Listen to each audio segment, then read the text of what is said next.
Hello, my dear friends. Take a slow, gentle breath. Let the noise of the day fade away. Let your body become still and heavy. Tonight, we are not rushing anywhere. We are taking a slow walk into the medieval world. A world without modern medicine, without bright lights, and without clear lines between sleep, dreams, and waking life. Tonight we are quietly exploring what it felt like when people in medieval times experienced altered states of mind. Not for fun as we understand it today, but through herbs, drinks, and natural substances that were part of daily life. This was not called getting high. It had no modern name. It was simply something that happened when the body and mind reacted to what nature provided. Imagine you are living in a medieval village. Life is slow, physical, and repetitive. Days are long. Work is hard. Nights are dark and quiet. People feel pain often. Bodies ache. Sleep is not always easy. In this world, anything that brought relief, calm, or strange dreaming was noticed and remembered. When someone felt lighter, slower, or different after eating or drinking something, it became part of shared knowledge, passed quietly from one generation to the next. Many of these experiences came from plants and herbs that grew nearby. Some were used to help with pain. Some were used to help with sleep. Some were used during sickness, rituals, or long nights of discomfort. People did not think of these substances as something separate from life. They were not seeking excitement. They were seeking relief, rest, or connection to something unseen. When a medieval person felt their thoughts slow, their body soften, or their dreams become vivid, it was often interpreted spiritually or medically, not recreationally. The mind drifting felt like the body being gently carried somewhere else. Time seemed to stretch. Sounds felt distant. The world felt quieter. This was not shocking or dramatic. It was subtle, slow, and often welcomed after exhausting days. Alcohol, especially weak beer and wine, played a large role in this experience. Water was often unsafe to drink, so fermented drinks were common. These drinks were not strong by modern standards, but they were consumed daily. Over time, they created a gentle haze in daily life. People moved slower. Speech softened. Worries felt lighter for a while. This mild intoxication blended into normal living, especially in the evenings, when work ended and the body needed to unwind. Herbal mixtures were also common. Some were taken as teas. Some were mixed into food. Others were used as poultices or inhaled as smoke from fires. The effects were unpredictable. One night might bring deep sleep. Another night might bring strange dreams or a floating feeling. People accepted this uncertainty as part of nature's will. There was no exact control, only experience. As the night grows quiet, imagine sitting near a small fire inside a medieval home. The air is warm. Your body is tired. You have eaten simple food and drunk a mild, fermented drink. Your limbs feel heavy. Your thoughts slow down. The room feels softer. Shadows move gently on the walls. You are not asleep yet, but you are no longer fully awake either. This was often the closest thing medieval people experienced to what we might call getting high. It was not intense. It was not fast. It was a gentle drifting away from sharp awareness into something slower and calmer.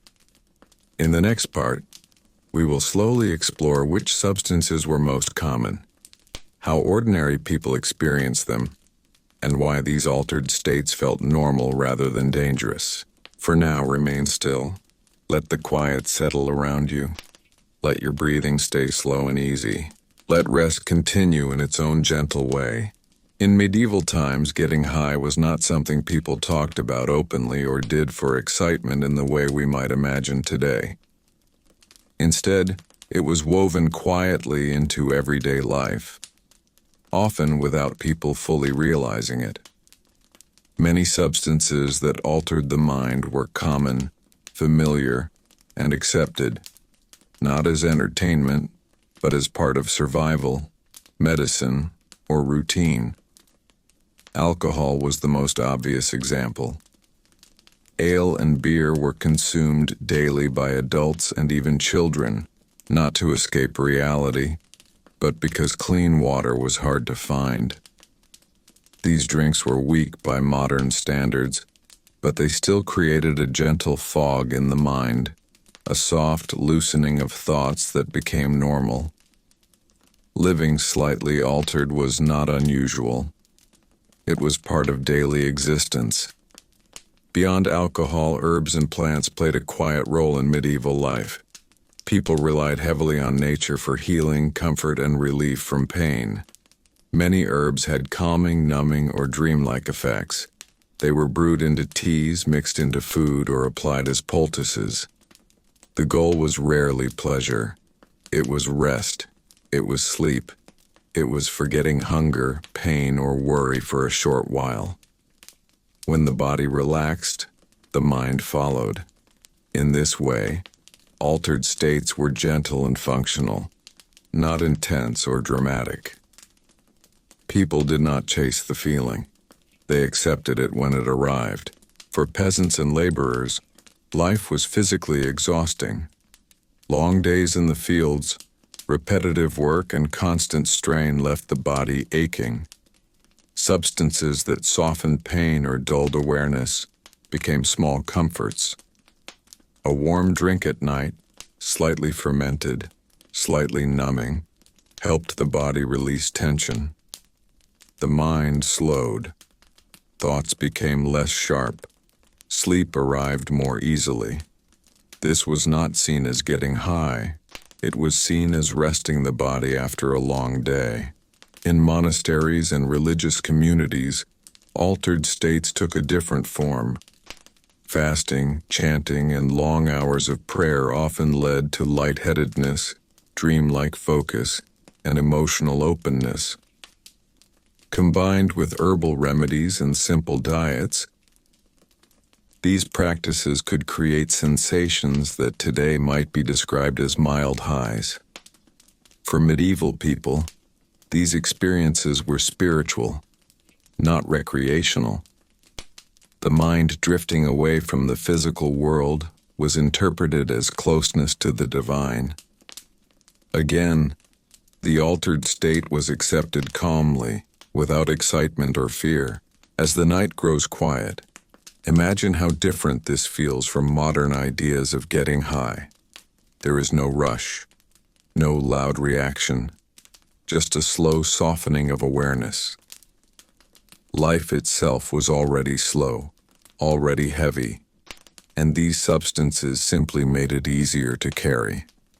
People did not escape reality. They eased into it gently with fewer sharp edges. Another important part of medieval intoxication was that it was shared. Drinking and herbal use often happened in groups, families, or communities. A shared jug, a shared fire, a shared quiet moment at the end of the day. This social setting made the experience feel safe and familiar. No one stood out. No one was alone in it. The mind softened while surrounded by others doing the same. Because of this, altered states did not feel dangerous or rebellious. They felt normal, expected. A small pause from hardship rather than a break from rules. This normality kept the experience gentle. There was no pressure to go further, to feel more, or to push limits. Moderation happened naturally because excess made work harder the next day. As you listen now, Allow your own thoughts to soften in the same slow way. There is nothing intense here, just a quiet understanding of how medieval people found small moments of relief in a hard world. In the next part, we will move deeper into specific plants and remedies and how people understood their effects without science or explanation. Only experience. For now, remain still. Let the quiet deepen. Let rest continue in its own gentle time. In the medieval world, getting high did not feel sudden or sharp. It arrived slowly, quietly, often without people fully realizing what was happening. Many herbs were taken for pain, sleep, or sickness, but they also changed the mind in gentle and strange ways. These plants were mixed into drinks, foods, or small potions prepared carefully by healers, monks, or household elders. There was no rush. The body absorbed these substances over time, and the effects unfolded gradually, like a fog slowly filling a room. People felt lighter, slower, sometimes distant from their surroundings, without the sharp awareness of being altered. The mind drifted rather than jumped. These experiences were often deeply tied to daily life. Someone might drink a herbal brew after a long day of work, expecting relief from pain or exhaustion. As the night grew quiet, warmth spread through the body. Muscles loosened and thoughts softened. Worries faded into the background. Sounds felt farther away. Time seemed to stretch. There was no clear line between medicine and pleasure. What mattered was the feeling of release, the quiet easing of the body and mind after a hard day. In monasteries and religious settings, certain plants were used to support fasting, prayer, or long periods of wakefulness. These substances created altered states that felt spiritual rather than recreational. The mind became focused yet distant, alert yet calm. Thoughts slowed but grew more vivid. Images, memories, and ideas drifted in and out gently. People interpreted these feelings as closeness to the divine, not as intoxication. There was no concept of being high in the modern sense. There was only experience. For ordinary people, these effects were often subtle and accepted. A person might feel unusually calm, slightly detached, or deeply relaxed without naming the sensation. Laughter might come more easily. Sleep might arrive faster and feel heavier. Dreams became more vivid, sometimes blending with waking thoughts. These experiences were woven quietly into life, never announced or emphasized. They were simply part of the body's response to the natural world. As you imagine this slow drift of the medieval mind, notice how gentle it feels. There is no excitement, no intensity, just a soft change in awareness. This is what altered states often looked like in the past. Quiet, slow, and deeply human. As the night grows still again, allow this image to soften and fade. You do not need to hold on to it. Let your body remain relaxed. Let your breathing stay slow and gentle. Allow rest to continue calmly in its own time. In the medieval world, the experience of getting high did not come from sudden intensity or strong sensations, but from slow, subtle changes in the body and mind. People did not chase powerful effects. Instead, they lived in a world where certain plants were already part of daily life, and their effects were discovered gently over time. Many herbs grew naturally near villages, along roads, or in forest edges, and people learned about them the same way they learned about food or medicine, through quiet observation and tradition passed down from elders. These plants were not used for excitement, but for easing pain, calming the mind, or helping the body rest after long, difficult days. Imagine a medieval village at the end of a long day. The sun is set. Work in the fields has stopped. Bodies are tired, muscles sore, and minds slow. In moments like this, certain herbs were brewed into simple drinks or mixed into food. The goal was not to escape reality, but to soften it. Some plants made the body feel warm and relaxed.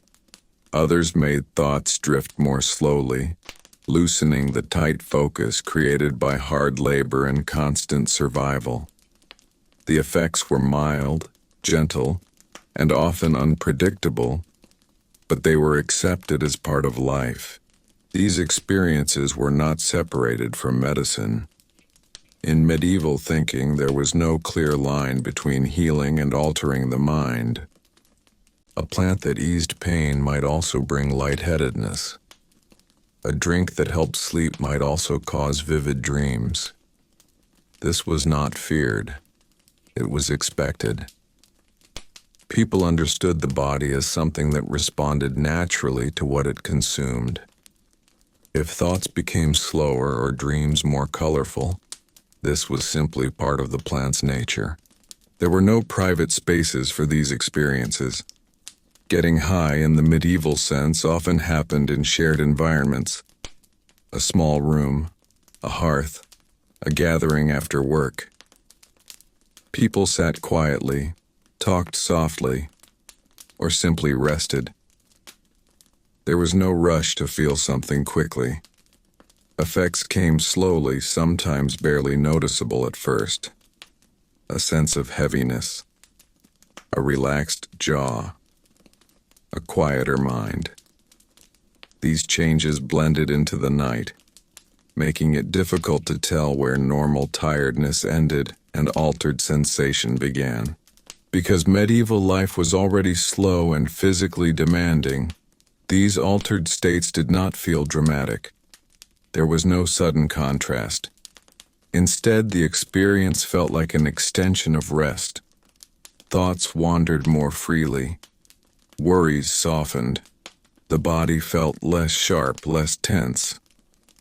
For people whose lives were filled with hardship, this gentle easing was enough. There was no desire to push further, because pushing carried risk. Risk was always present. Knowledge about plants was based on tradition, not precision. Dosage was uncertain. The same herb could calm one person and sicken another. Because of this, use remained cautious. Small amounts, familiar preparations. Nothing rushed. The fear of illness or death kept experimentation slow and limited. This caution shaped the entire experience, making it quieter and more restrained than modern ideas of getting high. As the effects faded, there was no sharp return to normal. The body simply drifted back into its usual state. Sleep often followed. Deep, heavy sleep that felt natural after long days of work. Dreams might linger longer. Mornings arrived slowly. There was no sense of crash or recovery. Everything blended together gently. As you imagine this medieval evening settling into night, notice how calm it feels. No excitement, no escape. Just a soft shift in awareness, woven into daily life. This is what getting high often meant in medieval times. Not a break from reality, but a small, quiet change within it. As the night grows quiet again, allow this image to fade softly. Let your body remain still. Let your breathing stay slow and easy. In the next part, we will gently explore how society and religion viewed these experiences. Always calmly, always slowly. As medieval life continued in its slow and repetitive rhythm, the line between medicine and habit often became unclear. Many substances that altered the mind were first taken for healing, not pleasure. A person might begin using a calming herb to ease pain after long days of labor, to quiet a cough, or to soften sleepless nights. At first, the effect felt gentle and helpful. The body relaxed. The mind slowed. For people living hard physical lives, this relief felt like a small mercy. Over time, returning to that calm became familiar, even comforting, and what began as healing slowly became routine. In a world without modern medicine, repetition was common. If something seemed to work once, it was used again. There were no clear warnings about long-term effects, and no understanding of dependence as we know it today. People noticed when relief faded more quickly, or when more was needed to feel the same calm, but these changes were accepted as part of life. Pain returned. Sleep grew restless again. So the remedy was taken once more. This quiet cycle unfolded slowly, without drama, often without awareness. Daily life supported this pattern. Long hours of physical work, limited rest, and constant uncertainty created a deep need for relief. When the body ached and the mind felt heavy, anything that softened the edges of life felt valuable. A warm drink infused with herbs in the evening, a calming smoke near the fire, or a soothing mixture before sleep fit naturally into the day's end. These moments were not wild or intense. They were quiet pauses, woven gently into routine. Communities often shared these practices. Elders passed down knowledge of plants and preparations, and trust in tradition ran deep. When everyone around you used the same remedies, their use felt normal and safe. There was no stigma, only familiarity. Because of this, habits formed quietly and collectively, not in isolation. The mind altered slightly, the body relaxed slightly, and life continued. As years passed, some people noticed that life without these substances felt sharper and more tiring. The mind felt less patient. Sleep came more slowly. Pain felt louder. This did not cause panic or concern. It was simply another adjustment in a life already full of adjustments. Dependence, when it existed, was not named or feared. It was lived with, accepted as part of the body's changing needs. As you imagine this slow drift from healing to habit, notice how gentle and quiet it feels. There is no sudden change, no dramatic loss of control, just small choices repeated over time, shaped by hardship, routine, and the desire for rest. This was what getting high in medieval times often looked like. Not escape, but relief woven softly into everyday life. As the night grows quiet again, allow this image to fade. You do not need to hold on to it. Let your body remain still. Let your breathing stay slow and easy. Allow rest to continue gently, in its own time. In medieval times, the idea of getting high did not exist as something separate or exciting the way it does today. People did not chase strong sensations or altered states for entertainment. Instead, mild changes in feeling were simply part of daily life, woven quietly into food, drink, medicine, and ritual. When someone felt lightheaded, sleepy, warm, or distant, it was not described as being high. It was described as being tired, unwell, relaxed, or touched by nature. These experiences were not named or chased. They were accepted. Many medieval people regularly consumed substances that gently altered the body and mind without anyone thinking much about it.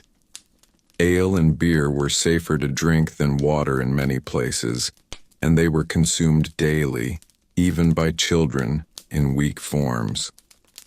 This meant that feeling slightly relaxed, slow, or heavy was normal.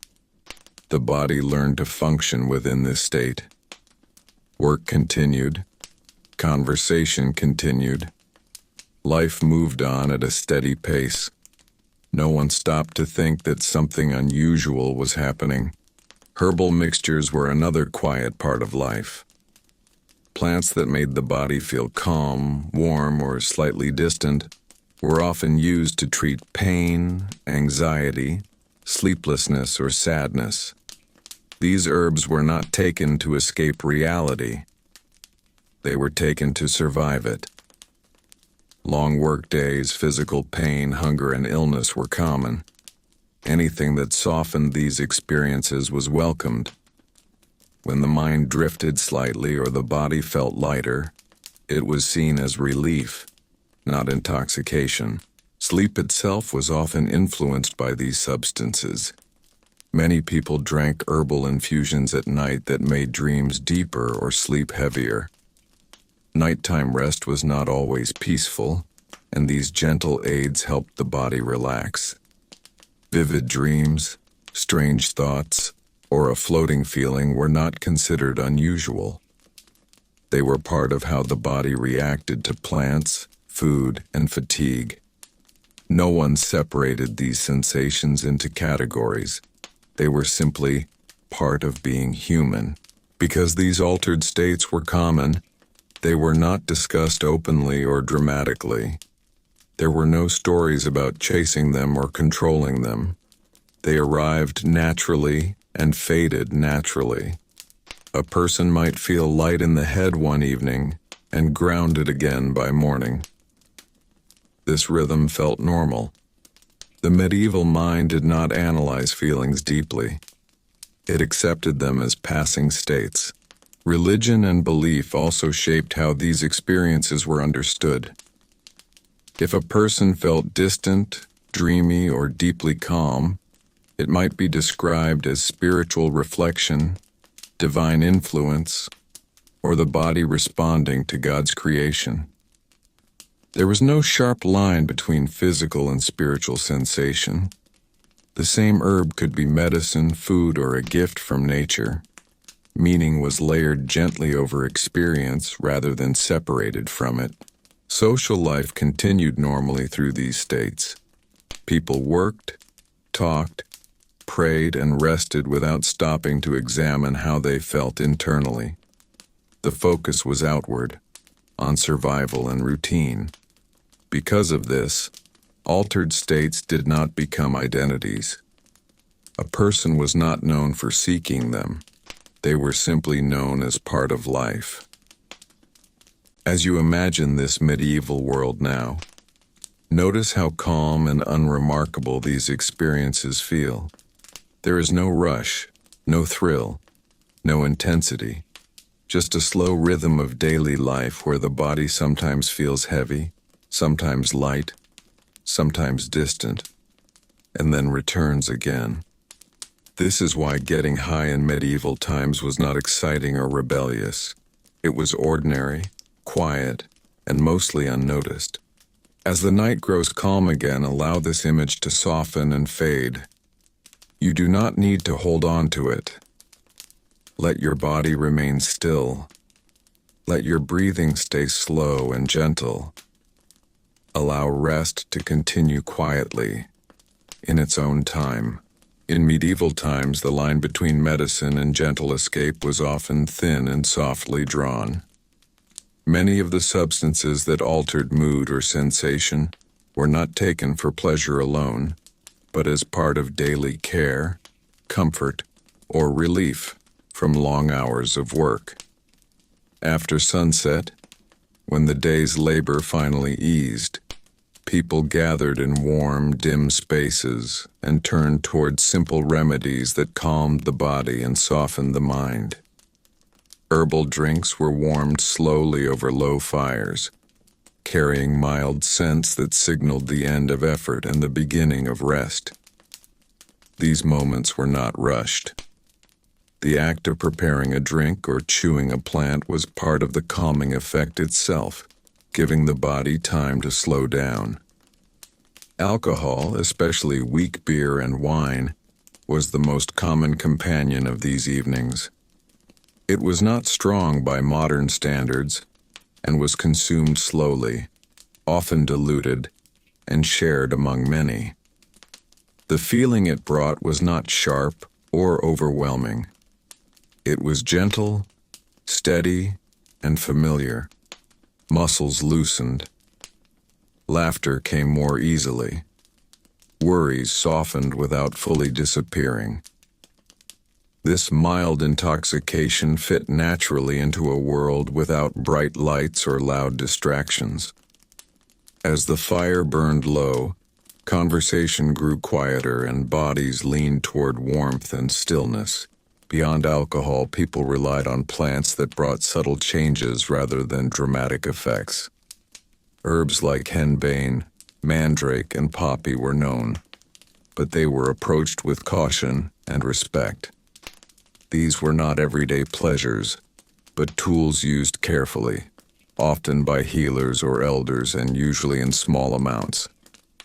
When used, they were meant to dull pain, invite sleep, or quiet a restless mind. The effects came slowly, like a fog settling over the senses, not like a sudden rush. The world felt softer, sounds less sharp, and thoughts less urgent. For many, these substances became part of nighttime routine rather than escape. After a long day of physical work, the body ached, and the mind carried fatigue. Gentle remedies helped people cross the space between waking and sleep. There was no expectation of losing control or seeking strong sensation. The goal was comfort, calm, and the ability to rest. In a time when life was demanding and unpredictable, this quiet easing of the senses was enough. Social rules shaped how and when these substances were used. Public drunkenness was often frowned upon, and excess could bring shame or punishment. Because of this, moderation became part of the culture. People learned to listen to their bodies, stopping when the warmth and calm felt complete. This self-limitation kept the experience grounded and familiar, woven into daily life rather than set apart from it. As the night grew quieter, the effects of these mild substances blended into the natural rhythm of darkness. Vision dimmed, movement slowed, and attention turned inward. Sleep did not arrive suddenly. It drifted in gradually, carried by warmth, fatigue, and the gentle dulling of the senses. Dreams, when they came, felt softer and less sharp, reflecting a mind already halfway at rest. As you imagine these medieval evenings, picture a small room, firelight flickering gently, and people sitting close together, sharing warmth and silence.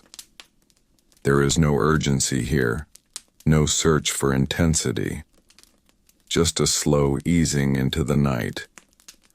This is how getting high fit into medieval life, not as a wild escape, but as a quiet companion to rest. As the night grows still once more, allow this image to soften and fade. Let your body remain relaxed. Let your breathing stay slow and steady.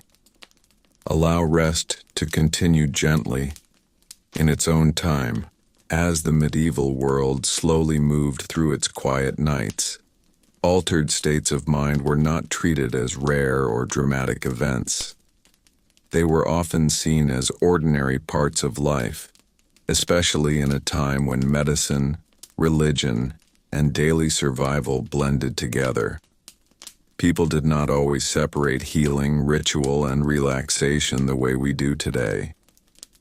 If a plant eased pain, softened sleep, or changed perception gently, it was often accepted without much discussion.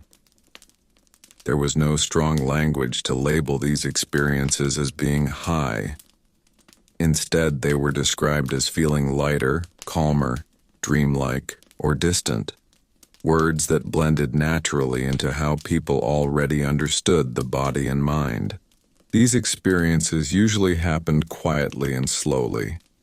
A person might drink a warm herbal mixture in the evening, chew a leaf during long work, or breathe in smoke near a hearth without thinking much of it.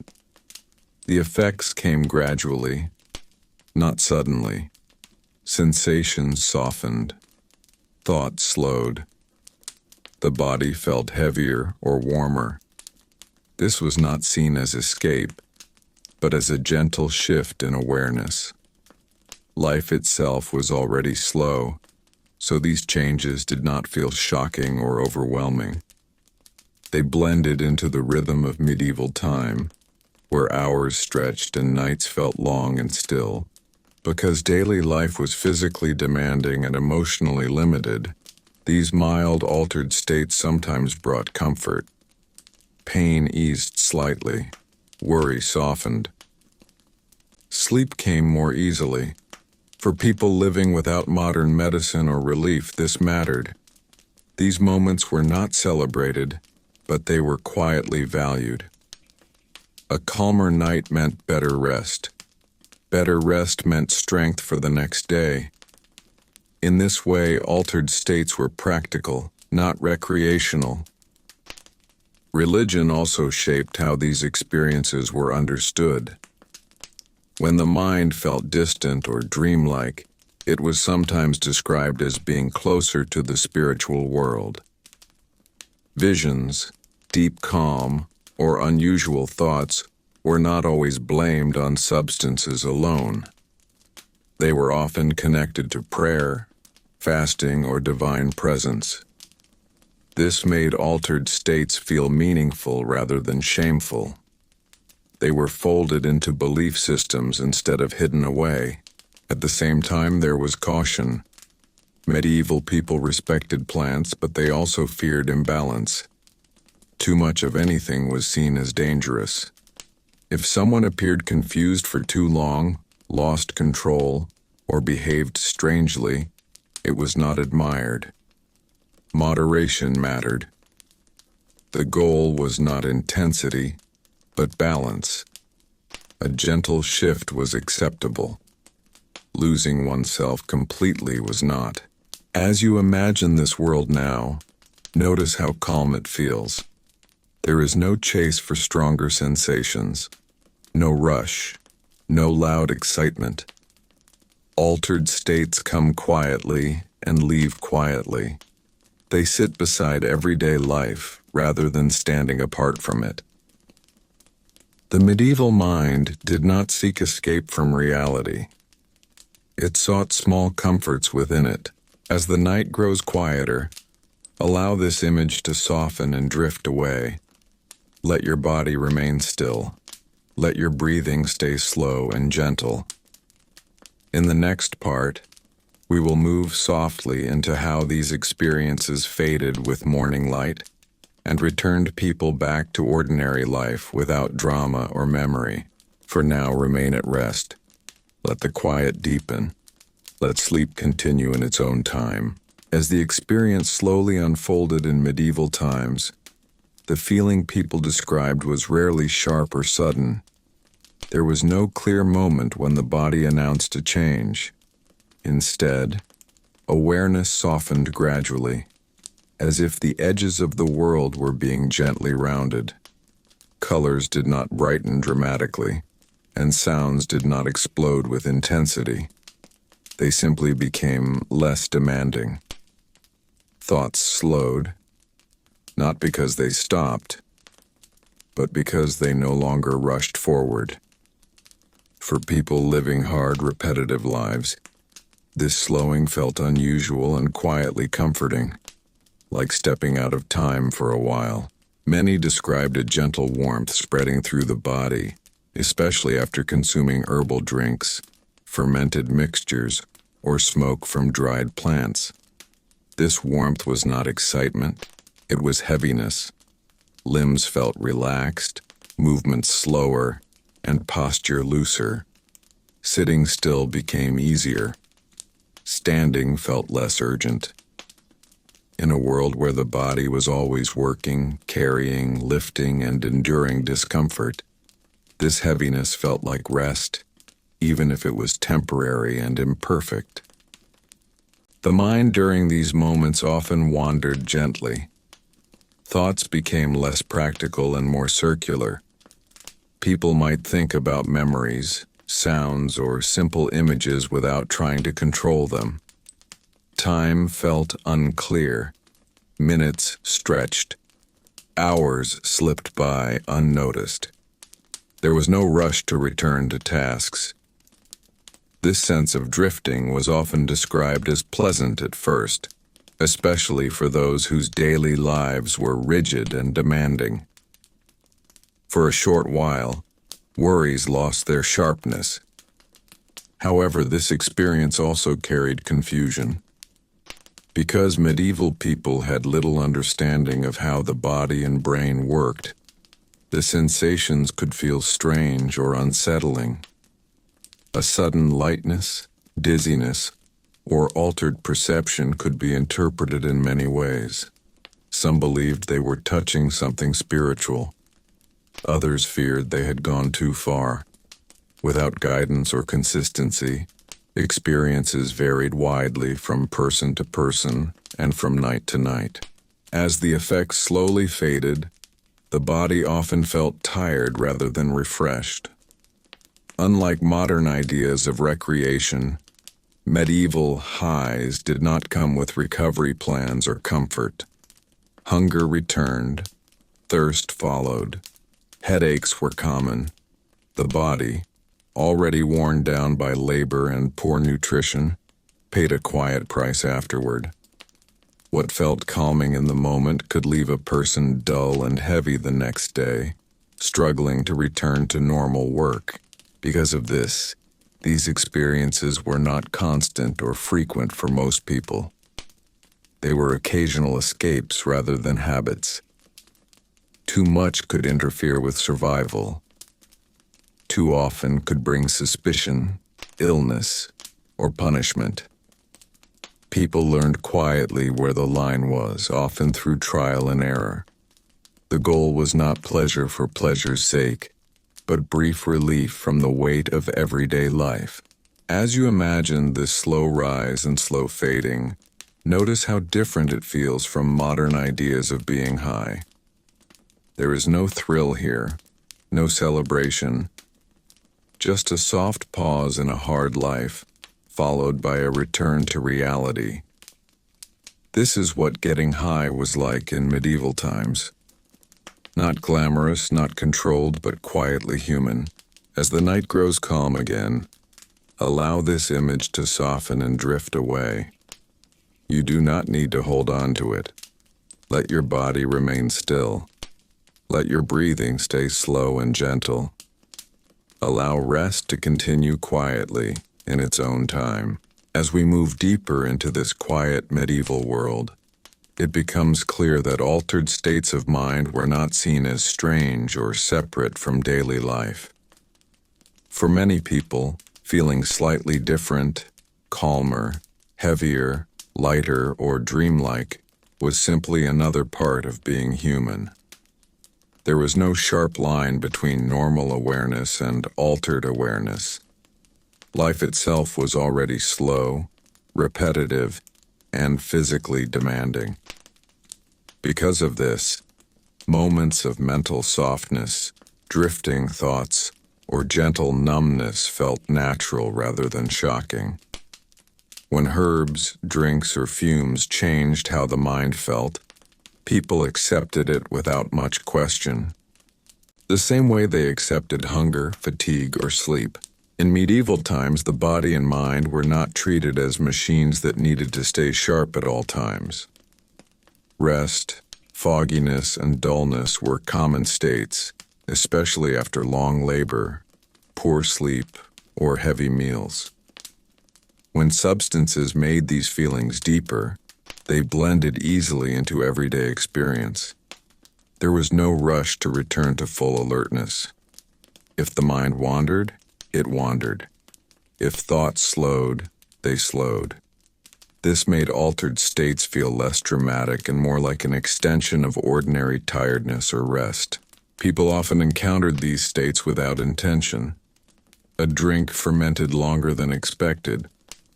A bread contained herbs meant for pain or calm. Smoke from plants burned for warmth, or pests carried subtle effects. None of this was labeled or measured. The experience arrived quietly and people adapted to it without fear. Awareness softened. Muscles relaxed. Time felt slower. These sensations were not always pleasant or unpleasant. They were simply noticed and allowed to pass. Because life moved at a slower pace, there was no pressure to function through these moments. Work could pause. Conversation could fade. Sitting quietly was acceptable. Staring into a fire or resting against a wall required no explanation. This lack of urgency made altered states easier to tolerate and less overwhelming. The mind did not fight the experience. It moved with it. Sleep itself often followed naturally. After consuming calming drinks or herbs, people drifted into long, heavy rest. Dreams blended into waking thoughts. Night felt thicker and quieter. These transitions were not analyzed or controlled. They were part of the natural rhythm of medieval life, where the boundary between waking, dreaming, and resting was already soft. As you imagine this world now, notice how gentle it feels. There is no rush to name or explain the experience. No effort to intensify it or escape it.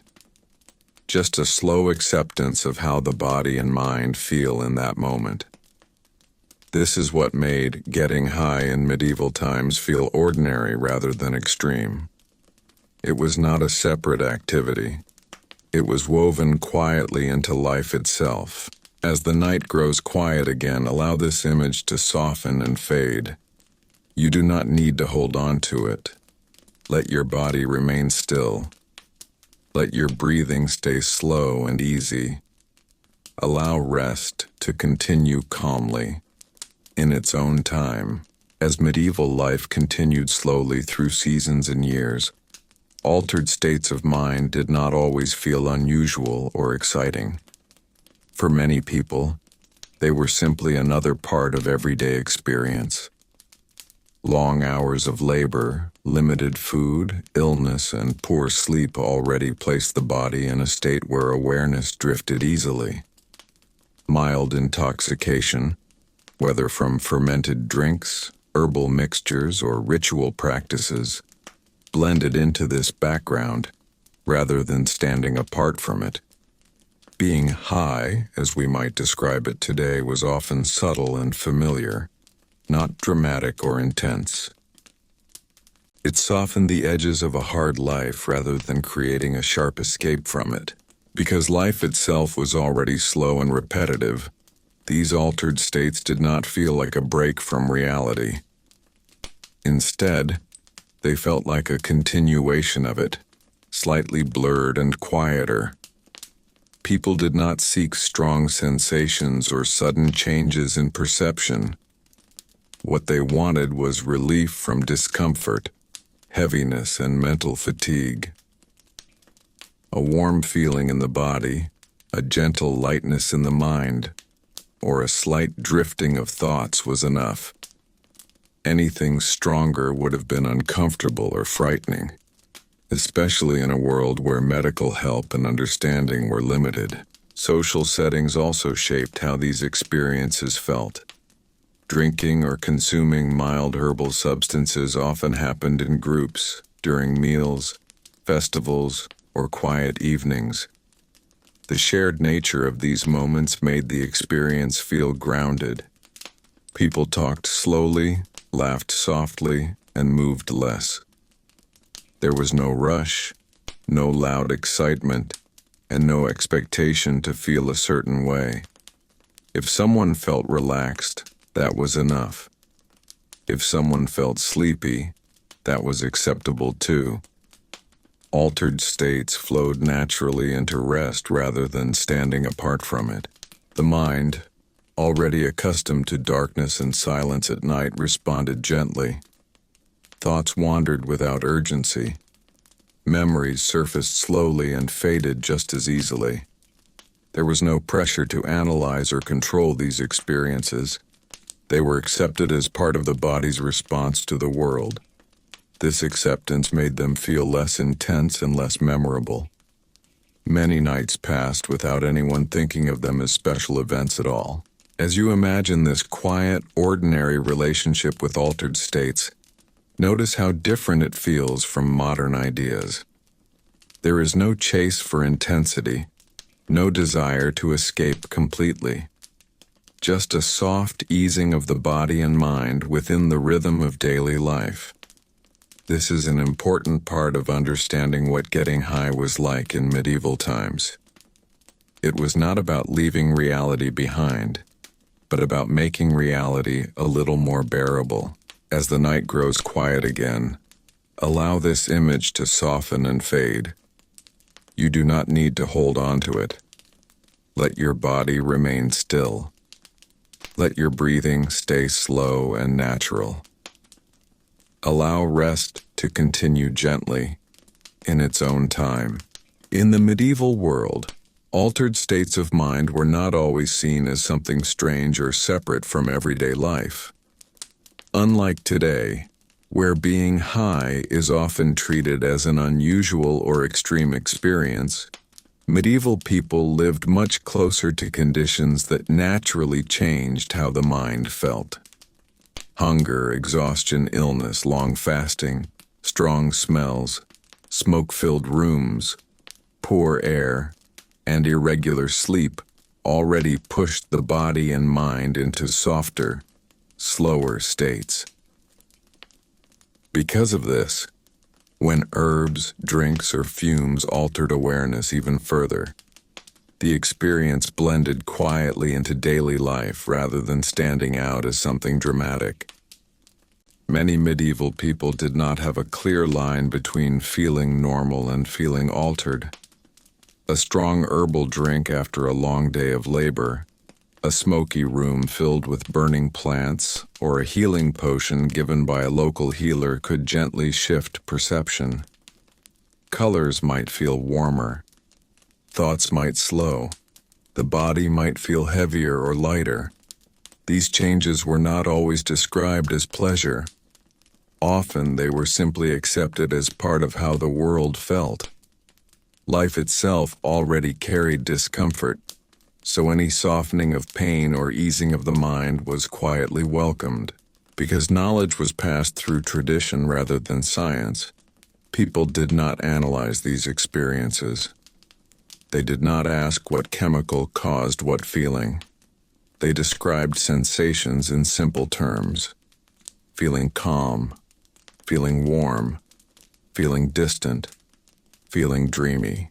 These states were often connected to rest, healing, or spiritual reflection rather than entertainment.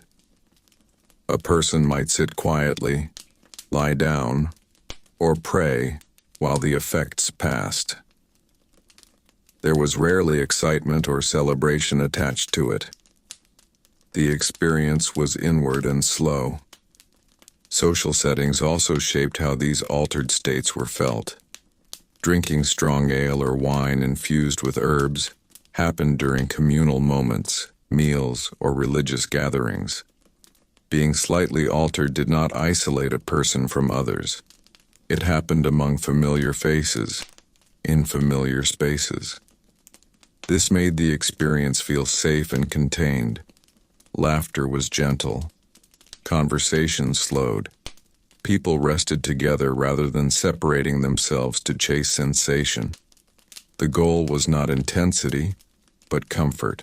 Because daily life was physically demanding, many people were already tired when these substances were used. The body leaned into rest easily. A heavy feeling in the limbs or a drifting mind was not resisted. It was allowed. People did not fight the sensation or try to control it. They let it pass naturally. This acceptance made the experience softer and less overwhelming than modern ideas of getting high. There was also no strong idea of escaping reality. Reality itself was slow, repetitive, and hard. Altered states did not feel like leaving life behind. They felt like easing into a different rhythm for a short while. Pain softened, worry loosened. The mind wandered gently. When the effect faded, life continued as before, without disappointment or craving. As you imagine this medieval experience now, notice how calm it feels. There is no rush, no chasing of sensation, just a quiet shift in awareness that comes and goes naturally. This is why getting high in medieval times felt very different from modern expectations. It was not about excitement. It was about easing the body and mind in a world that rarely offered comfort. As the night grows quieter now, allow this image to fade slowly. You do not need to hold on to it. Let your breathing remain slow. Let your body stay still. Allow rest to continue gently, just as those medieval minds once did when the world softened for a while. As the medieval night stretched quietly across stone towns and wooden villages, the experience of feeling high was not understood as escape or excitement, but as a strange drifting away from the ordinary weight of the body. People did not chase this feeling often, because life itself was already heavy and tiring. When it happened, it usually came slowly, after drinking herbal brews, breathing thick smoke near fires, or consuming plants given by healers, monks, or local wise women. The sensation was gentle at first, like the edges of the world becoming softer. Sounds felt farther away. Light seemed warmer. Thoughts moved more slowly, as if walking through deep water. There was no rush, no sudden change, only a gradual loosening of the tight grip the body usually held on the day. For many medieval people, this drifting feeling was confusing rather than joyful. They were used to pain, hunger, cold, and hard work, and the body staying alert was necessary for survival. When awareness began to feel lighter, it sometimes caused discomfort. The hands felt distant. The legs felt heavy. The sense of time stretched. Minutes felt long, but not unpleasant. There was no clear understanding of what was happening, only the sense that the mind was not sitting exactly where it usually did. Some people described it as feeling floaty, others as feeling thick, as if wrapped in wool. Because there was no language for intoxication the way we understand it today, the experience stayed personal and often unspoken. In many cases, this altered state made people quieter rather than louder. Movement slowed. Sitting still felt easier than standing. Eyes rested on firelight, shadows, or the ground. Thoughts wandered without direction, often looping gently around the same ideas. Memories surfaced without effort. Faces from the past appeared and faded. There was no strong urge to talk. Silence felt natural. In a world already quiet at night, this inward focus deepened the stillness rather than breaking it. Fear sometimes accompanied the experience, especially for those encountering it for the first time. Losing control of the body, even slightly, was unsettling in a medieval world where danger was always possible. Because of this, people rarely allowed themselves to drift too far. The experience was watched carefully. If the heart beat faster or the head felt too light, the person might lie down, drink water, or pray quietly until the feeling passed. There was no desire to push boundaries. The goal was not intensity, but relief from pain, sorrow, or illness, even if only briefly. Religion also shaped how this mental drifting was understood. Some believed these sensations opened the mind to spiritual thoughts. Others feared they invited unwanted influence. Because of this, the experience often carried a quiet seriousness. People reflected inwardly rather than celebrating outwardly. The altered state became a private moment, shared only with trusted companions or experienced alone. It was not entertainment. It was not rebellion. It was a temporary softening of the hard edges of medieval life. As the feeling slowly faded, the body returned heavily and fully. Limbs felt solid again. The world sharpened. Hunger, cold, and fatigue returned. There was rarely disappointment when it ended. In many ways, people were relieved. Normal awareness meant safety. Normal awareness meant control. The memory of the experience stayed faint, like a dream remembered only in pieces. It was not something most people sought again quickly. Life demanded clarity more than escape. As you listen now, imagine that slow drifting feeling. Not exciting, not dramatic, just quiet and strange. The medieval mind did not chase sensation. It accepted what came and returned when it passed. Let this image soften and fade now, just as those sensations once did. Let your own body remain still.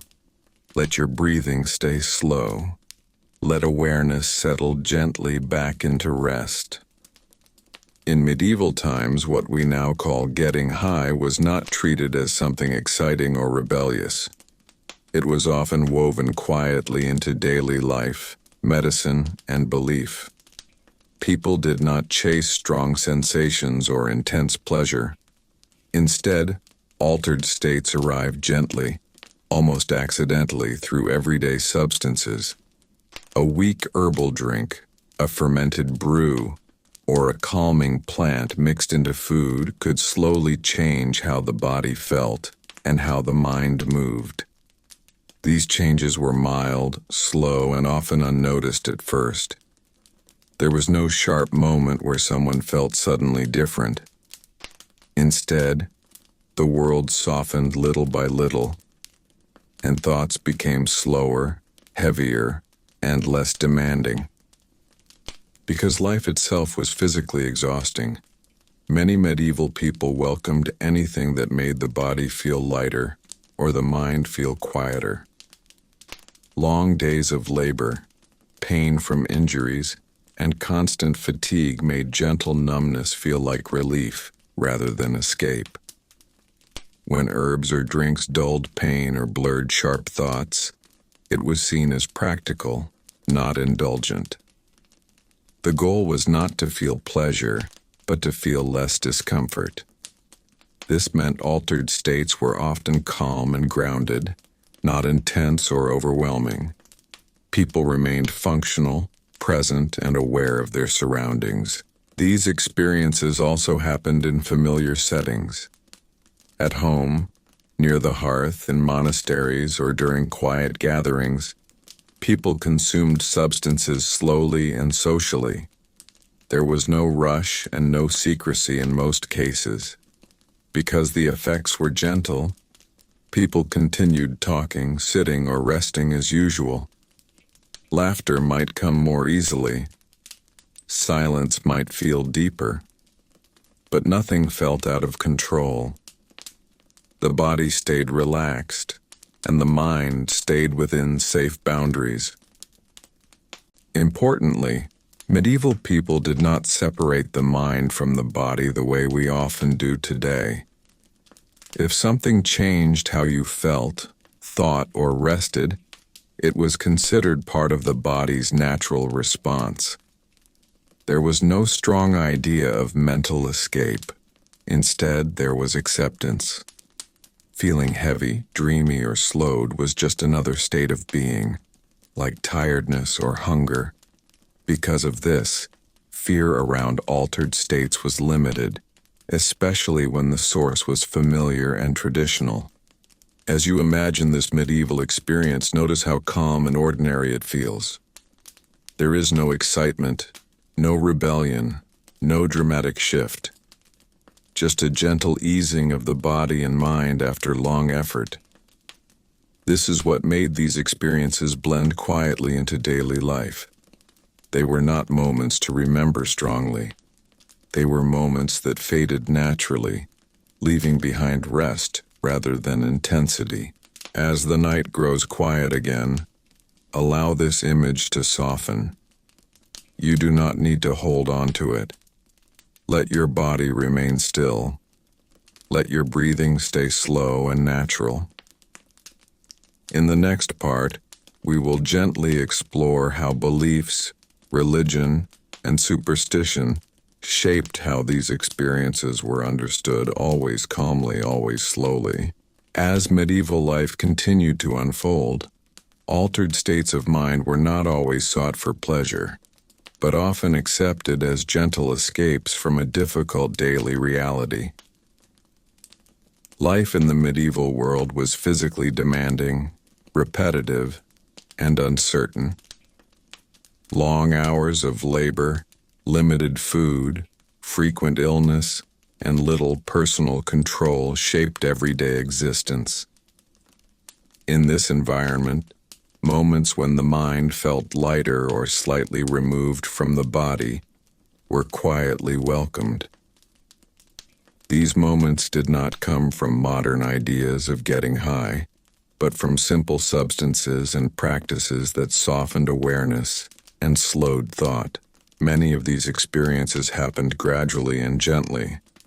A warm drink made from herbs, a fermented beverage shared slowly, a medicine taken for pain or sleep that also brought a drifting sensation. The goal was rarely excitement. It was relief. Relief from pain, from worry, from constant effort. These altered states were not loud or dramatic. They were calm, slow, and often private. A person might feel slightly heavy, slightly distant, or quietly relaxed, without fully understanding why. The experience was accepted as part of the body's response, not something to analyze or control. Because medieval understanding of the body was limited, these sensations were often explained through balance rather than chemistry. People believed that the body's inner state could shift between warmth and cold, dryness and moisture, heaviness and lightness. When a substance caused the mind to feel slow or the body to feel loose, it was seen as restoring balance rather than altering reality. This belief made the experience feel natural and acceptable. There was little fear around it as long as it remained gentle and familiar. These quiet, altered states often blended seamlessly into daily life. A farmer might drink a fermented beverage in the evening and feel the day soften. A laborer might take a herbal mixture for pain and feel the body drift into rest. A sick person might be given a calming remedy and slip into a half-sleeping state where worries felt distant. These moments were not separated from ordinary life. They were part of it, woven into routines without special attention. Socially, these experiences were rarely discussed openly. They were understood rather than explained. Everyone knew that certain drinks or remedies made the body feel different, but there was no need to name the sensation or seek it intentionally. The culture valued moderation and familiarity.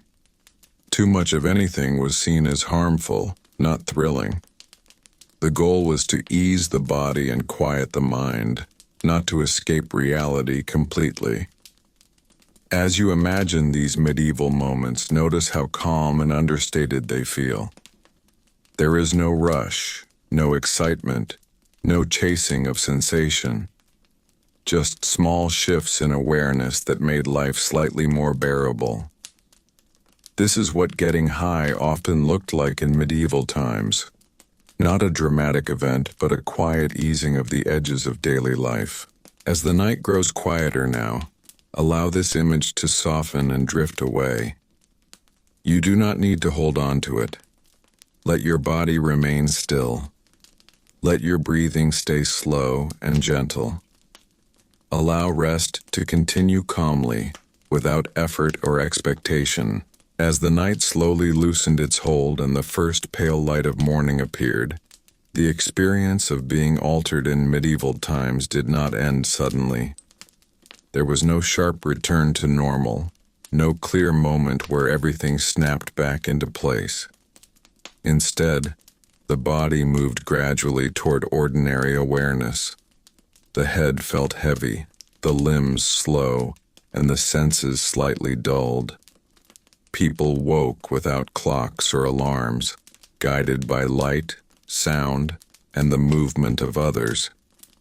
If herbs or fermented drinks had been used the night before, their effects lingered softly, like a fading echo rather than a strong presence. Morning routines were simple and unhurried.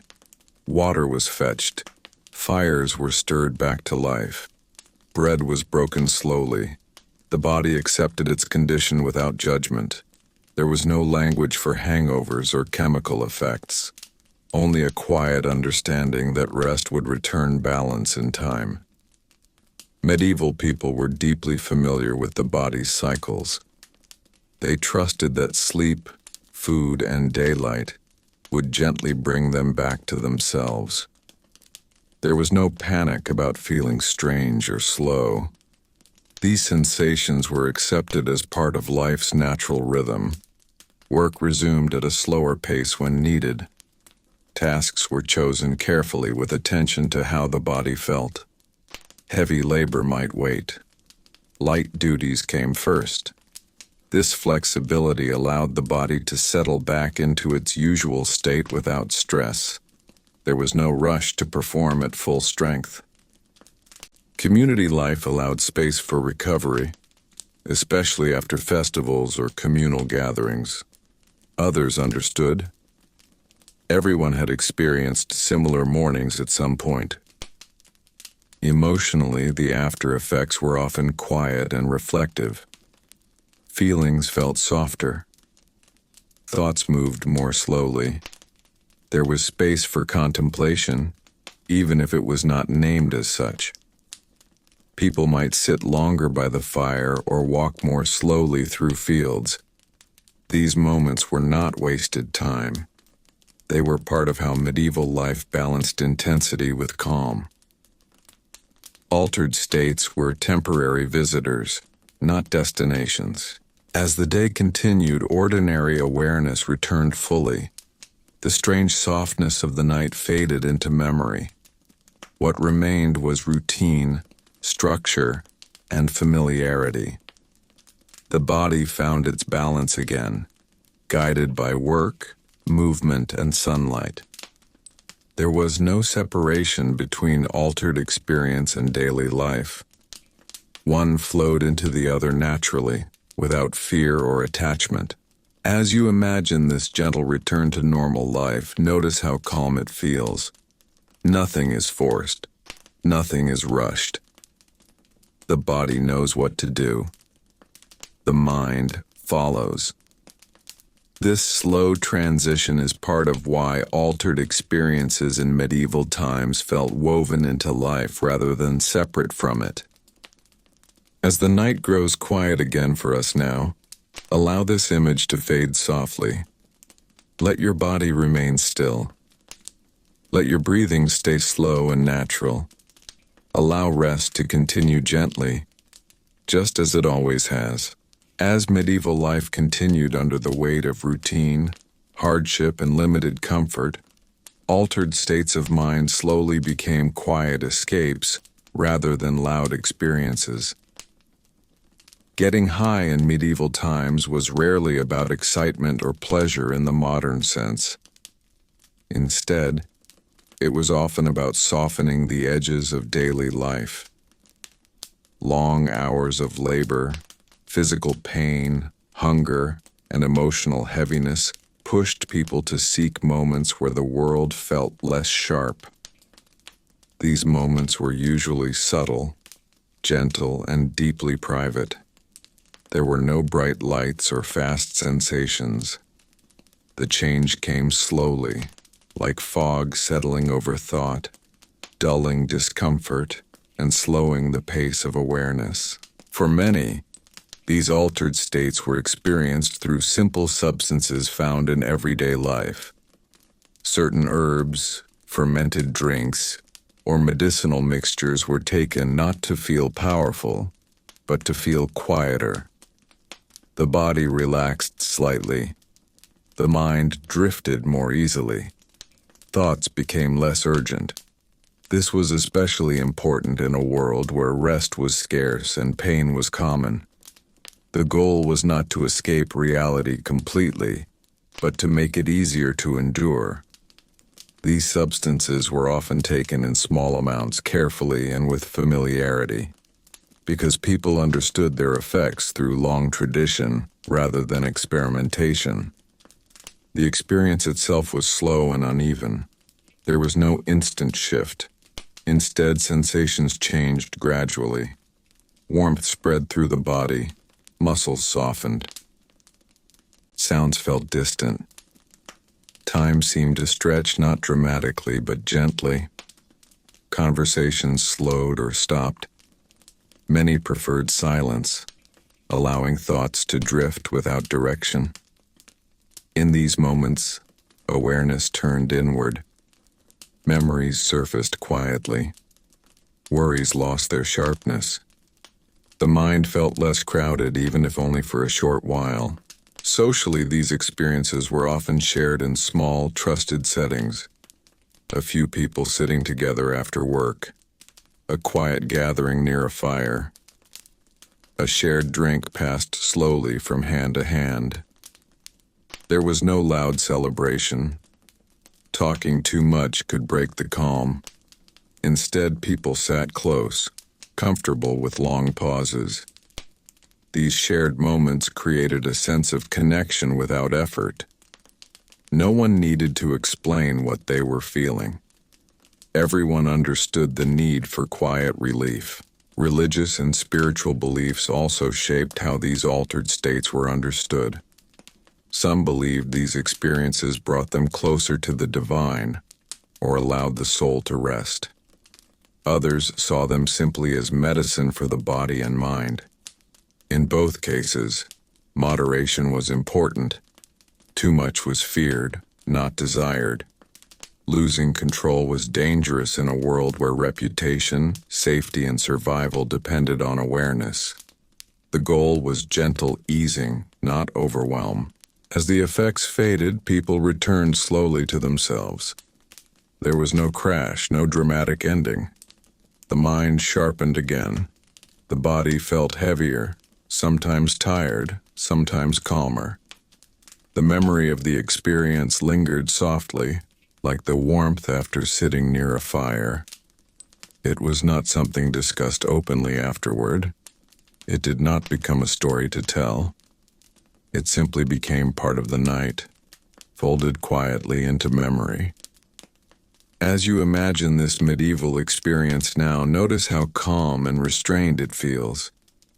There is nothing wild or intense here, just a soft pause from a hard world. This is what getting high was like in medieval times. Not a spectacle, but a subtle shift. Not an escape, but a moment of quiet relief. As the night grows still once more, allow this image to soften and drift away. You do not need to think about it further. Let your body remain still. Let your breathing stay slow and gentle.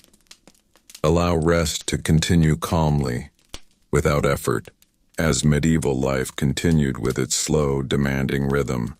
People quietly searched for moments when the weight of the day could feel lighter. These moments were not about excitement or excess. They were about relief. Life was physically hard, emotionally narrow, and often repetitive. Work began early and ended late. Bodies ached. Worries stayed close. In this world, anything that softened pain or made time feel slower was valued, not celebrated, but quietly accepted. The idea of getting high did not exist as a clear concept. Instead, there was a gentle understanding that certain plants, drinks, and practices could change how the body felt and how the mind rested. Many of these experiences came through everyday substances that were already part of life. Strong herbal drinks, fermented beverages, and calming plant mixtures were used not to escape reality, but to make it easier to live within it. A warm drink made with herbs might relax the body after long labor. A mild fermented ale could make conversation feel softer and worries feel more distant. These effects were subtle. People did not seek strong sensations. They sought calm, warmth, and a brief sense of ease. The goal was not to feel different, but to feel better. These quiet escapes often happened in familiar settings. A small kitchen after sunset, a shared space near the fire, a simple bench outside a home as night settled in. There were no special rituals meant to impress. Everything was practical and understated. The body slowly loosened. The mind slowed its steady list of concerns. Laughter, when it came, was gentle. Silence, when it followed, felt comfortable. This was not a break from life, but a softer way of being inside it. Religion and custom shaped how far these practices could go. Medieval people lived with strong moral boundaries, and excess was often discouraged. Anything that caused loss of control was viewed with caution. Because of this, most experiences stayed mild. The goal was balance. Too much was seen as dangerous, not exciting. People learned through experience where that balance lived. Over time, knowledge passed quietly from one generation to the next, not through instruction, but through observation.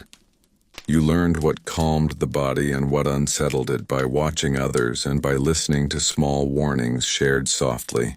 As you imagine these moments now, notice how calm they feel.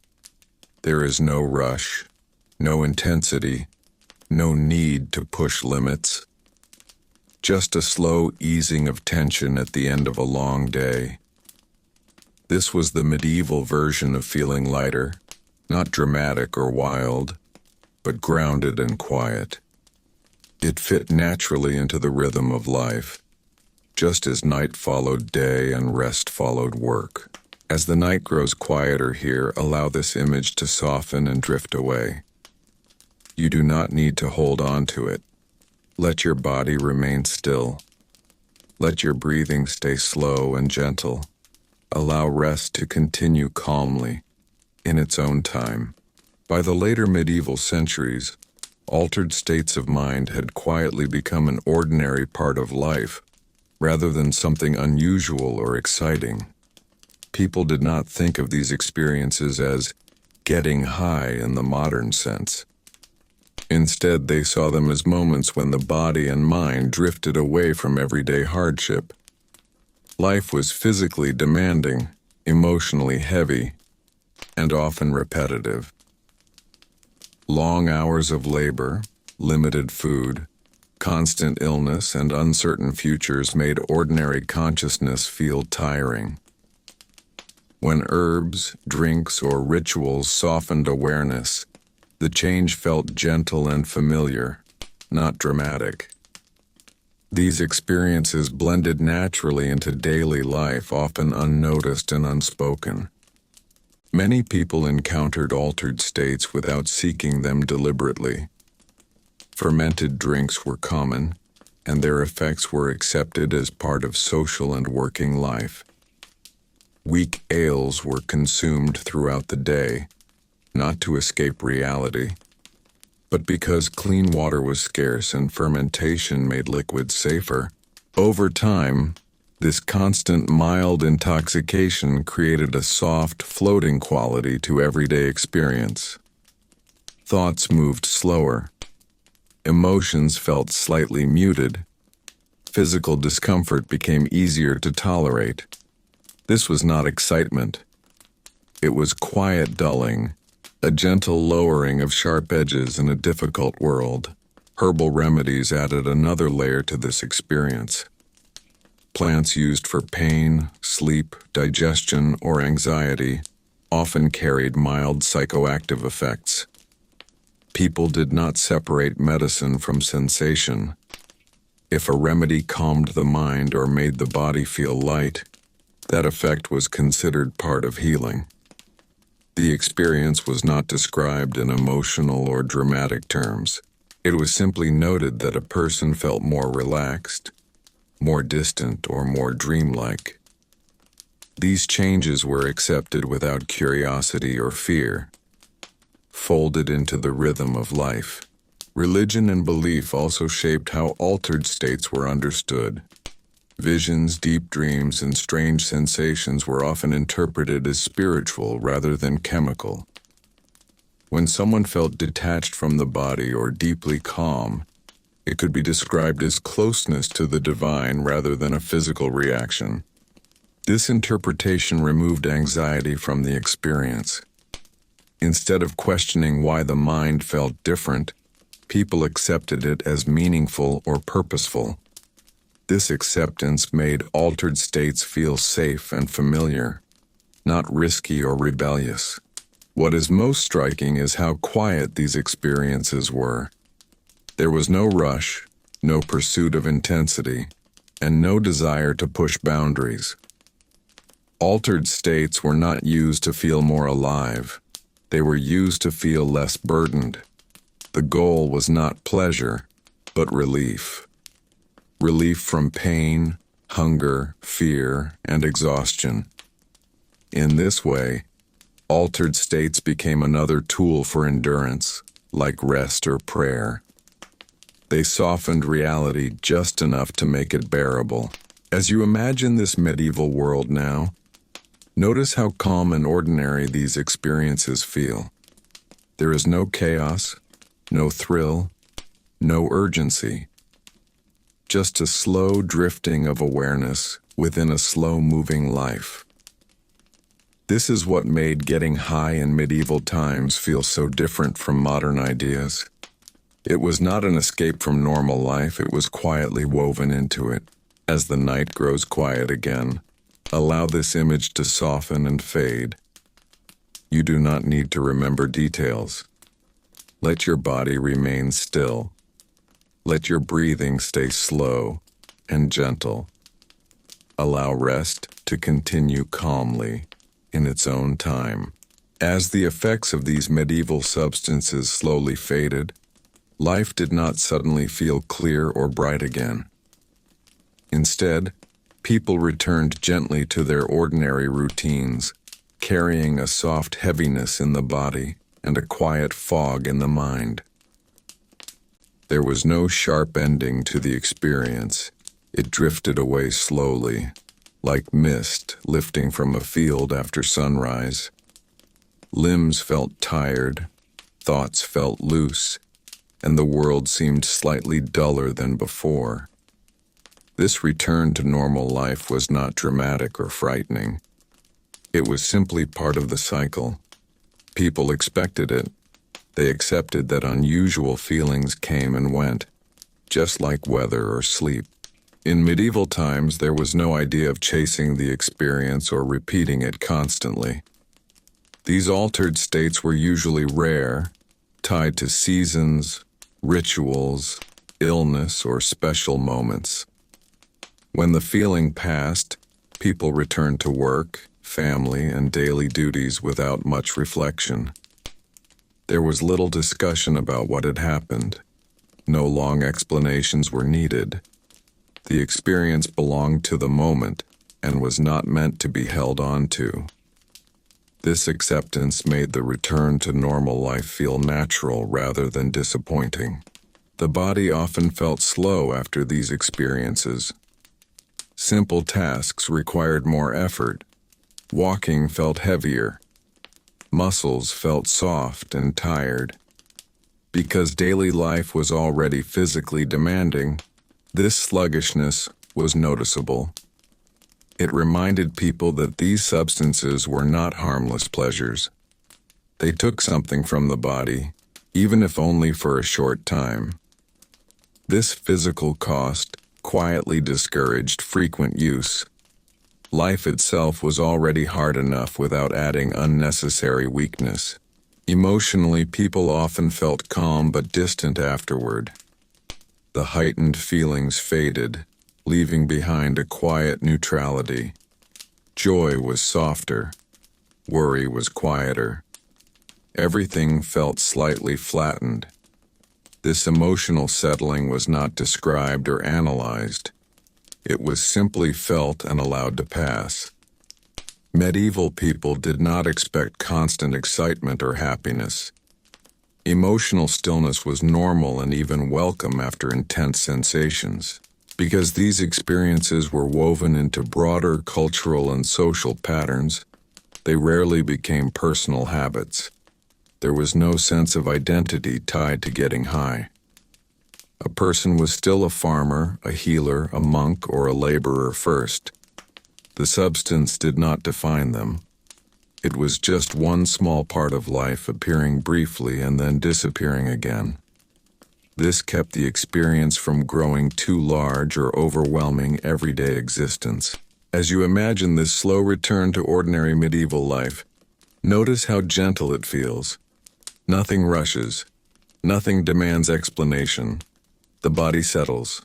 The mind quiets. The world resumes its steady rhythm.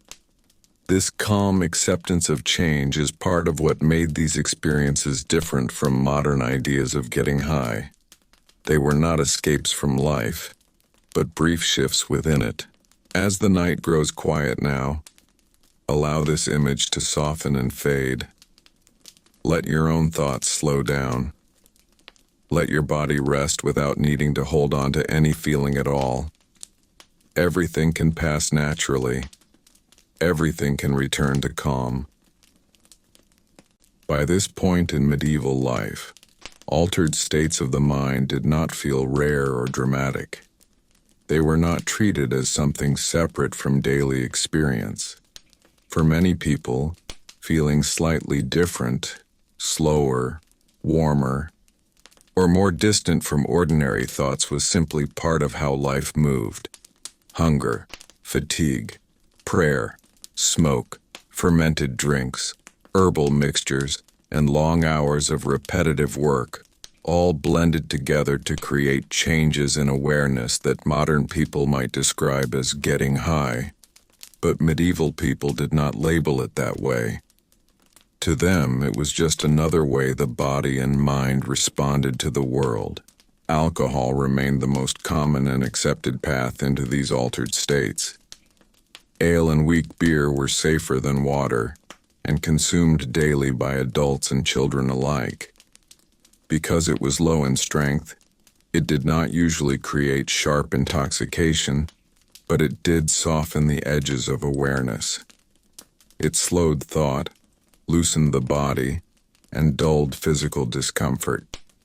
After long days of labor, this gentle haze helped people relax without fully escaping reality.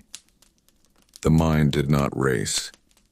Worries faded slightly. The body felt heavier, more willing to rest. This mild, steady intoxication became part of the rhythm of medieval evenings. Herbal influences layered quietly on top of this. Plants used for calming the body, easing pain, or encouraging sleep often changed perception in subtle ways. A person might feel warmth spreading through the chest, heaviness in the limbs, or a sense of distance from worries. Thoughts became slower and less sharp. Time felt softer. These sensations were not chased or intensified. They were accepted calmly as part of healing, prayer, or rest. The goal was not pleasure alone, but balance, relief, and endurance. Religious life also shaped how altered states were experienced. Long prayers, chanting, fasting, incense, and candlelight created environments that naturally shifted awareness. People felt lifted, detached, or deeply inward without consuming any substance at all. These states were interpreted as spiritual closeness rather than intoxication. The mind drifting away from ordinary concerns was seen as meaningful, not dangerous. Because of this, altered awareness felt safe and familiar rather than forbidden. What stands out most is how unremarkable these experiences were. No one gathered specifically to get high. There were no expectations of excitement or escape. Changes in awareness arrived slowly and blended into daily life. A person might not even notice when the shift happened. The mind simply felt quieter. The body felt slower. The world felt less sharp. This gentleness kept altered states from becoming overwhelming or disruptive. Social settings reinforced this calm approach. Drinking or herbal use happened among family, neighbors, or fellow workers. Behavior was expected to remain controlled. Loudness, chaos, or loss of responsibility was frowned upon. The purpose was comfort and connection, not excess. Because expectations stayed low, experiences stayed mild. Altered states supported daily life rather than pulling people away from it. As you imagine this medieval evening settling in, picture a room lit softly by firelight. People sit quietly, sharing simple food and drink. Bodies are tired, minds are slowing. Awareness drifts gently, not sharply. There is no urge to go further or feel more. What is already happening feels enough. The night does not demand intensity. It invites rest. This is perhaps the most important difference from modern ideas. In medieval times, altered states were not destinations. They were side effects of living slowly, working hard, praying deeply, and resting together. Because life itself was heavy and demanding, small shifts in awareness felt supportive rather than thrilling. As the night grows quiet now, allow this understanding to soften and fade. You do not need to hold on to it. Let your body remain still. Let your breathing stay slow and easy. Allow rest to continue naturally, just as it did for people long ago, when altered states were gentle, ordinary, and woven into the calm rhythm of everyday life. As the medieval night stretched on, the effects of these plant-based mixtures and quiet rituals did not arrive suddenly or loudly. They moved slowly, almost politely, through the body and the mind. There was no sharp change, no rush, and no sense of losing control in an instant. Instead, people noticed small shifts. The body felt warmer. The edges of tiredness softened. Sounds seemed to drift rather than interrupt.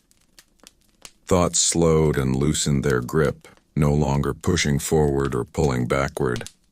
For many, this gentle change was not about excitement, but about relief. Relief from pain, from hunger, from worry, or from the endless repetition of hard daily life. These altered feelings were often experienced in familiar, quiet spaces. A small room, a shared hearth, a corner of a monastery, or the back of a healer's home. Light was low. Movement was minimal. People sat or lay still, allowing the sensation to pass through them without resistance. There was rarely conversation once the effects settled in. Words felt unnecessary. The experience was inward, private, and calm. Time seemed to stretch slightly, not in a confusing way, but in a soft one. Moments felt longer, slower, and easier to sit with.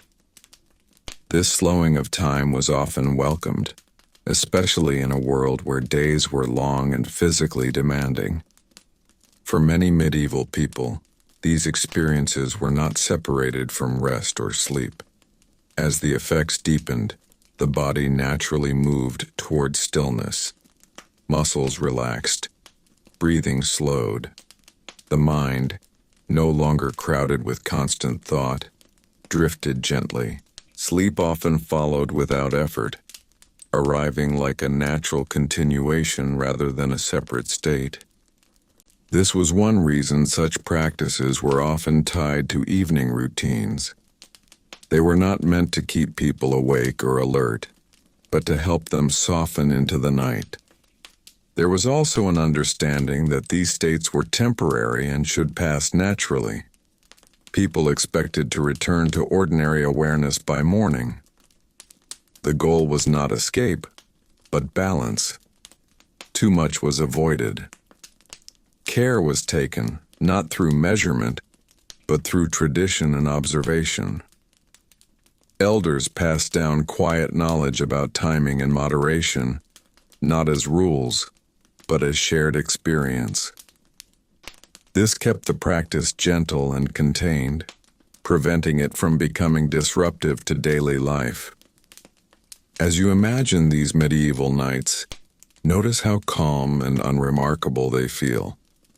There is no drama here, no chaos, no wild behavior, just tired bodies finding brief ease, and busy minds finding a moment of quiet. This is what getting high often meant in medieval times. Not intensity, but softness. Not escape, but pause. Not excess, but a gentle shift toward rest.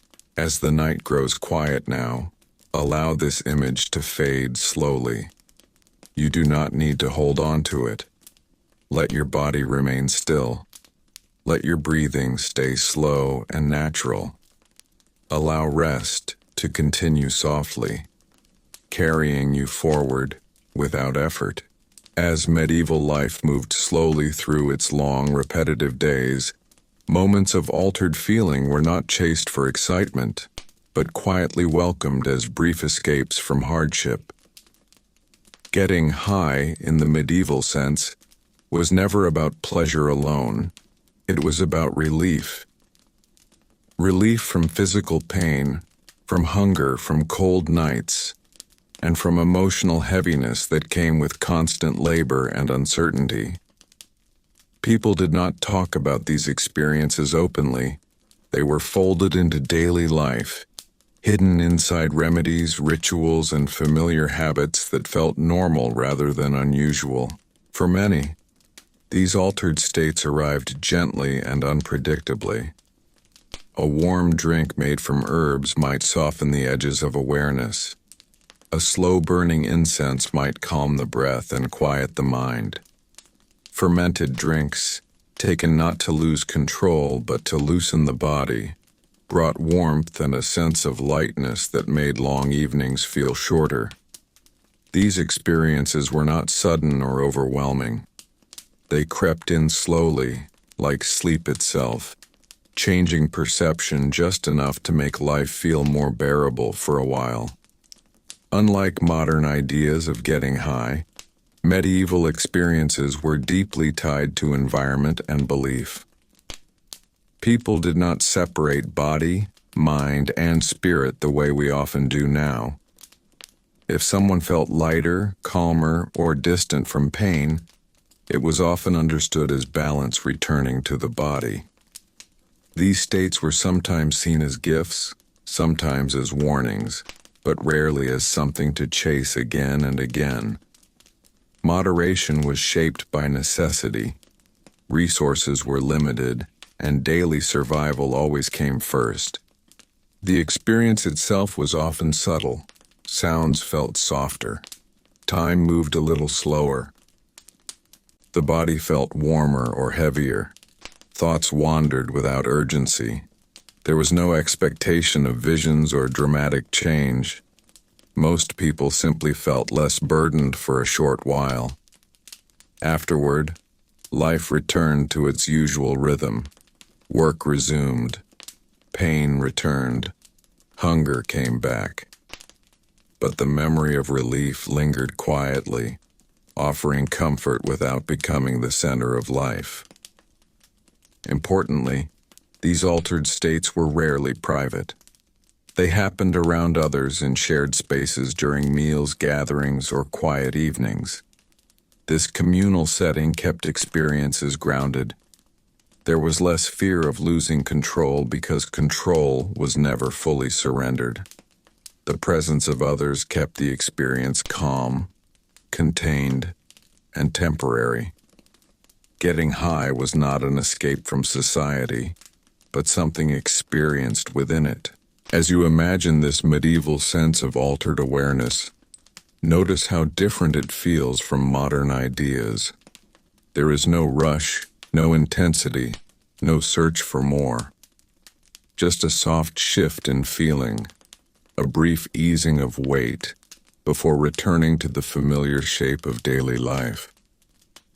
This gentle relationship with altered states made them less dangerous, but also less memorable.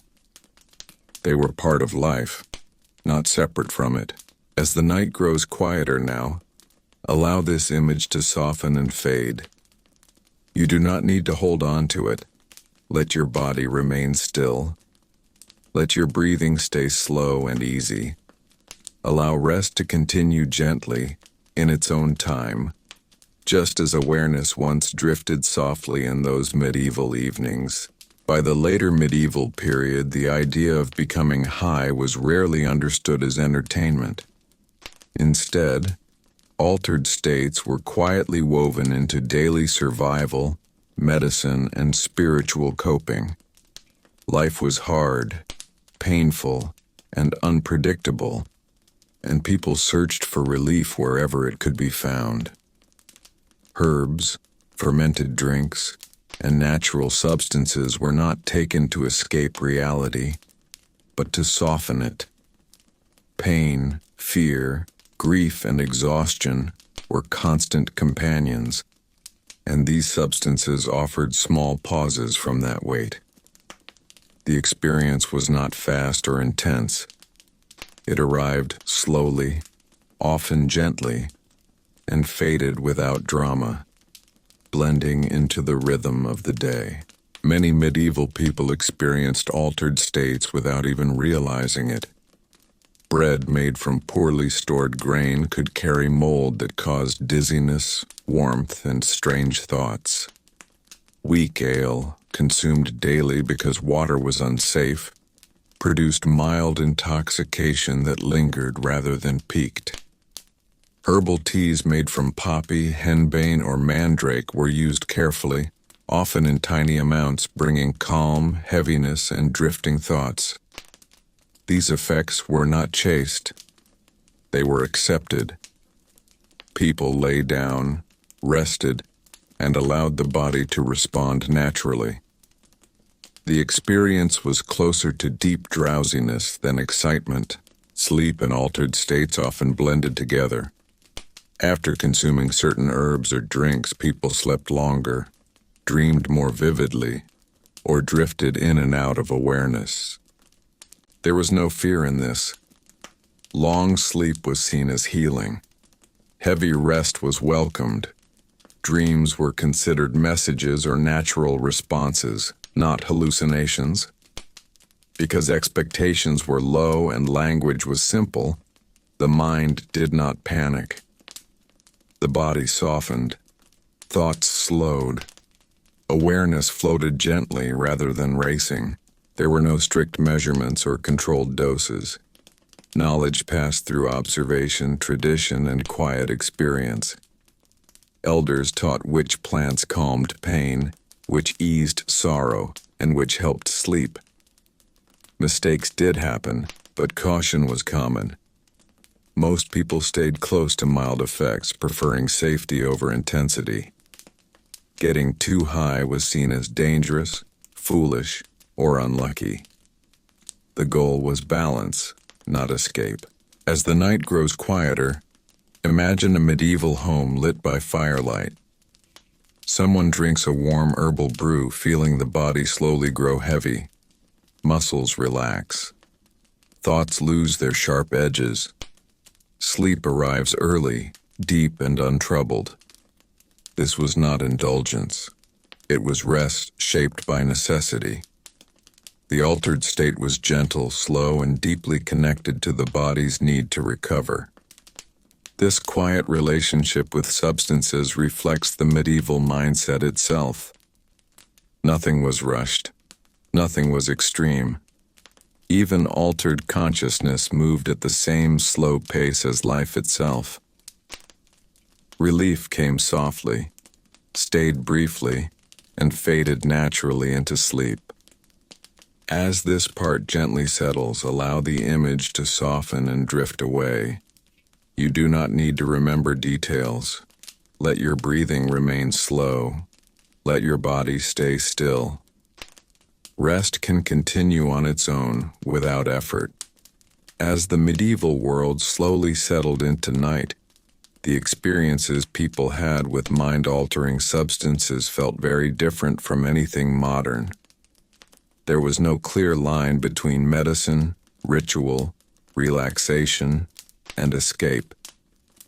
When someone consumed herbs, drinks, or mixtures that changed perception, it was rarely done for fun alone. It happened in quiet moments, often after exhausting days of labor, pain, hunger, or illness. The body was already tired, already heavy, and the mind was already looking for rest. Whatever effect followed felt like drifting rather than rising, like the world becoming softer instead of brighter. When the sensations began, they were often confusing rather than pleasant. Warmth spread slowly through the body. Thoughts loosened their grip. Time felt stretched and uneven. For some, the world felt distant, as if wrapped in cloth. For others, memories surfaced without order. There was no understanding of what was happening inside the brain, no explanation, no reassurance. This made the experience feel uncertain. People did not chase these states repeatedly the way modern users might.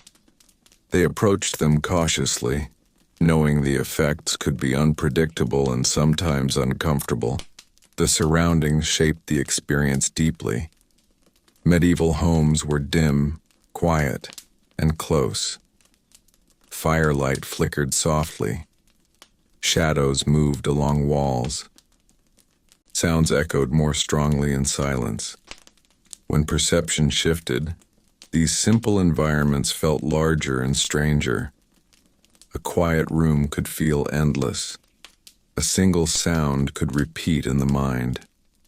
Because of this, altered states were often short and restrained. People did not want to stay there for long.